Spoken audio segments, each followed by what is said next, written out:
Hola, ¿qué tal? ¿Cómo están? Gracias por acompañarnos en una edición más de Gilberto Brenis Life. Es un gusto saludarles y también invitarles para que se queden con nosotros a lo largo de los próximos 30 minutos porque estaremos platicando de dos temas que espero resulten de su interés.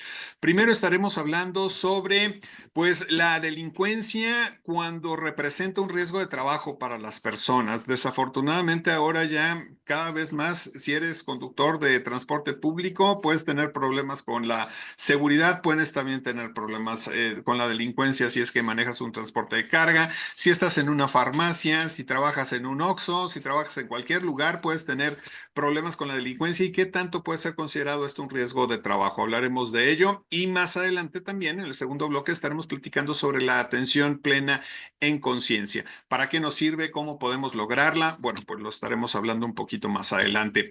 Las redes sociales están a su disposición para que podamos estar en comunicación de manera muy cercana. Por favor, utilícenlas para que también nos hagan saber todo lo que quieren ver en el programa. Comenzamos esta emisión y ya está con nosotros, cosa que me da mucho gusto saludar a mi querido Milton Aguirre. Milton, ¿cómo estás? Qué gusto verte. ¿Cómo estás, Gilberto? A mí más, aquí a tus órdenes.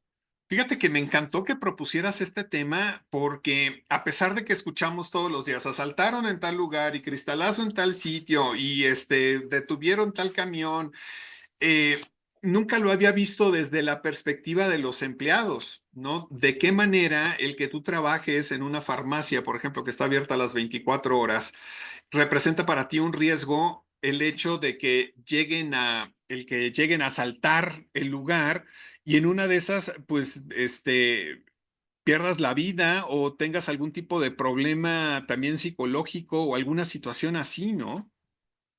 Sí, sí, sí, sí, porque al final son cosas que ya no escapan a la realidad. Hoy día son desgraciadamente más comunes y al final, pues tiene que haber una resolución de qué va a pasar, ¿no? Partamos de cómo lo voy a conceptualizar y en consecuencia qué va a pasar. En el pasado es, bueno, pues te tocó la mala suerte, te dieron un balazo, los asaltaron, etc., ¿no? Un choque. Bueno, no un choque porque eso no es un acto delincuencial, pero pasó algo y entonces, bueno, pues eso es delito, ¿no? Eso no tiene nada que ver con la relación de trabajo. Hoy día ya no es así. La ley, si bien es cierto, habla de la desaparición forzada derivado de un acto delincuencial, pues realmente debe entenderse en un aspecto amplio, con una perspectiva amplia para defender a todos los trabajadores. Te decía, pasa mucho en el tema de los vendedores de refrescos y de comida empaquetada, pues luego los asaltan y me ha tocado ver que dicen, pues es que soltaron un balazo y me dio en la pierna, me dio en los glúteos. Bueno, pues eso es un riesgo de trabajo. Ponías el ejemplo de las farmacias. Y aquí lo que me interesaría saber es el dueño, por ejemplo, en este caso de las farmacias o, por ejemplo, de las tiendas de conveniencia, que creo que son más asaltadas que las farmacias, este, ¿tienen eso en mente cuando contratan personal o tienen algún tipo de póliza o tienen algún tipo de protección adicional para sus empleados para este tipo de circunstancias? No todas, algunas sí, incluso tienen seguros privados o particulares, pero ante la ausencia o aún existiendo, pues emerge como una cuestión principal o atrayente lo que dispone la Ley Federal del Trabajo y la Ley del Seguro Social. Entonces, pues a lo mejor tú, Gilberto, prefieres irte a atender a un hospital privado derivado de ese seguro, pero realmente debes tener el derecho y debes contar con los servicios para acudir al seguro social a que te atiendan. Incluso puede ser un tema de estrés, ¿no? Porque en ocasiones van y asaltan un establecimiento y los tienen ahí encañonados y ahí están un rato, bueno, te puede generar una psicosis o dejarte una secuela. Y aquí también, pues, ¿qué tanto apoyo se les brinda a los empleados en este sentido? Y es que creo que hay ciertos trabajos que son quizá un poco más afectos a que esto suceda, ¿no? Como comentaba, las tiendas de conveniencia. Si yo a lo mejor trabajo, no sé, en una estación de radio, pues es poco probable de que entren a asaltar, digo, no quiero dar ideas, pero es poco probable que entren a asaltar a un lugar ahí, ¿no? A un lugar así, o en algún, no sé, a lo mejor si es una notaría, pues sí es probable. Si es, ya sabes, como que hay ciertos negocios, un restaurante, pues también es posible, ¿no? Pero hay otros que quizá no tanto. Entonces aquí la situación sería qué pasa con los empleados después de que viven una experiencia así, porque las opciones pueden ser muchas, ¿no? Hasta perder la vida. Sí, sí, desde luego. Incluso te decía, en la reforma, pues ya se habla de desaparición forzada, porque el tema de la desaparición, además, de veras tiene todo un trasfondo de circunstancias. Laboralmente me ha tocado ver dos escenarios y dices, bueno, ¿qué ocurre? ¿Qué hago con esta persona porque está desaparecida? O sea, tiene que haber un trámite especial, incluso, para determinar y que pase cierto tiempo, ciertos años, para que puedas declarar a alguien desaparecido. Entonces, para el cobro de seguros privados, para el cobro de la cuenta en el banco, por decir la viuda, diciendo que yo soy viuda, vengo a cobrar ese dinero. Bueno, tráigame el acta de defunción. No, pues es que no tenemos acta de defunción. Entonces tiene que haber todo un procedimiento que la legislación civil lo previene muy bien, hasta qué momento declarar a una persona desaparecida. Y hoy día, hasta que ocurre ese momento, ya se va a considerar también un riesgo de trabajo. ¿Por qué? Porque ahorita también hablamos de asaltos, por poner unos ejemplos, pero la gente, por ejemplo, los choferes de trailers, los autotransportistas, pues de repente tú sabes que te asaltan en carretera y se llevaron el camión y no sabes qué volvió a pasar, ¿no? Me tocó tramitar o ver el caso de una persona que trabajaba en la Policía Federal de Caminos y pues, dijo, la familia sabe que ya desapareció y que seguro el crimen organizado se lo llevó, pero tardaba en determinarse ese aspecto, había confusión de si se declaraba o no riesgo de trabajo, y en esa época sí se peleó, quiero decir, se peleó porque decías, oye, pues estaba en la patrulla, estaba en el cumplimiento de su deber y la delincuencia se lo llevó, ¿no? Hoy día ya no tienes que pelear esa interpretación porque la ley ya te lo dice, ¿no? Entonces, en esto, sí. Te iba a decir, por ejemplo, es que aquí lo que llama la atención es que en muchas ocasiones, por ejemplo, si yo trabajo en una fábrica y estoy con una máquina peligrosa que tiene, no sé, navajas o lo que sea, y una distracción mía, pues bueno, puedo tener un accidente y eso es parte de esos riesgos de trabajo. Pero aquí, pues no estoy trabajando con material peligroso, sino simplemente estoy haciendo mi trabajo y entonces es que yo recibo esta agresión que se convierte en un riesgo de trabajo. Y creo que ahí es en donde quizá muchas veces los patrones no podrían considerarlo como un riesgo de trabajo como tal. Sí, e incluso sentirlo injusto, porque dices, bueno, escapa a mí, yo qué culpa que entren a asaltar, ¿no? A lo mejor es un tema de ingobernabilidad o un tema que le puedo usar a las autoridades. Ahí la lógica, por lo menos en la cuestión laboral, es que si tú no hubieras estado ahí sentado trabajando y armando un producto, no te hubiera tocado el asalto, ¿no? Es decir, al estar todo lo que ocurre al interior de la empresa es riesgo de trabajo sin duda, ¿no? Y esto no quiere decir que de las puertas para afuera no lo haya, porque también se considera como los riesgos en trayecto, por ejemplo. Y digamos que esto es algo que se prevé cuando firmas tu contrato o digamos son valores entendidos. Sí, son valores entendidos utilizando tu lenguaje. Lo correcto es que se tiene por hecho porque está en la ley, no necesita estar en contrato. Lo que está en la ley, así se aplica, lo incluyan o lo inserten o no en un contrato laboral.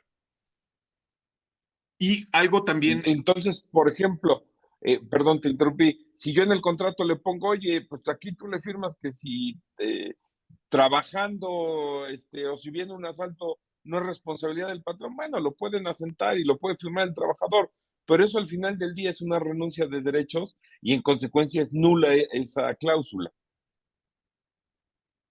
Oye, por ejemplo, hay ciertas cantidades en un momento dado de compensación, digamos, hay estándares de, a ver, digo, no, nunca lo he pensado, pero a ver, un balazo, tal cosa, Sí.